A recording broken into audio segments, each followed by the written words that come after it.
Black Square's upcoming Dukes for Microsoft Flight Simulator will bring you all new levels of instrumentation and avionics to enjoy.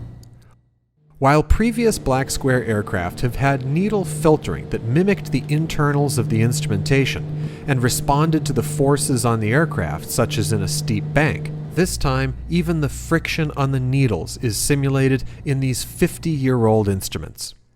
Have you ever heard a rhythmic tapping on the flight deck of an airliner? It's a vibrating weight behind the panel designed to jostle the needles of the standby instrumentation and prevent them from sticking. Luckily, we have two very large vibrating weights on either wing of this twin reciprocating engine aircraft. But when those engines aren't running, and especially in very low cabin temperatures, the needles can become sticky and give false readings.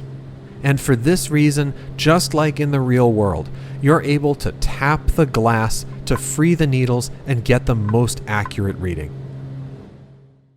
Here's an example of a needle with one engine running and normal cabin temperatures.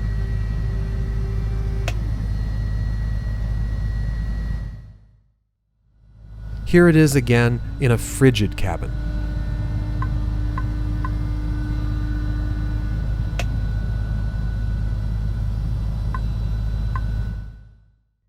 And once both engines are running, the friction is negligible, but the fuel flow gauge is still highly filtered.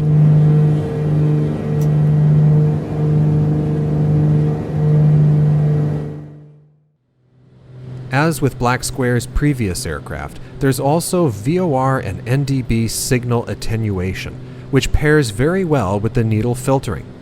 Watch as we pass over this VOR and through the so-called cone of confusion.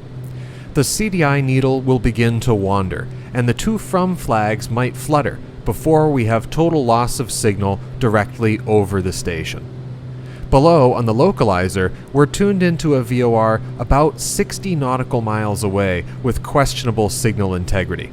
Back on the HSI, signal is reacquired as we pass over the station and onto the other side. This aircraft also has some new GPS combinations, including the KLN-90B, an instrument-capable GPS from the 1990s. It has some features that I haven't seen in modern GPSs. It's accompanied by the MD41328 mode annunciator panel. You can now also choose to have the GTN 650 in your panel, from either PMS50 or TDS developers. When either developer's GTN is the only GPS in your panel, it will become the primary source of GPS navigation for the autopilot. Speaking of autopilots, Black Square's KNS-80 and KNS-81 RNAV navigators now support autopilot control when in the no GPS panel configuration for maximum instrument flying nostalgia. Whether you're used to flying with glass panels or not, every pilot should be able to navigate without the magenta line. Use this as your opportunity to master instrument navigation in a safe environment. Stay tuned for more videos on the amazing systems in Black Square's Dukes for Microsoft Flight Simulator.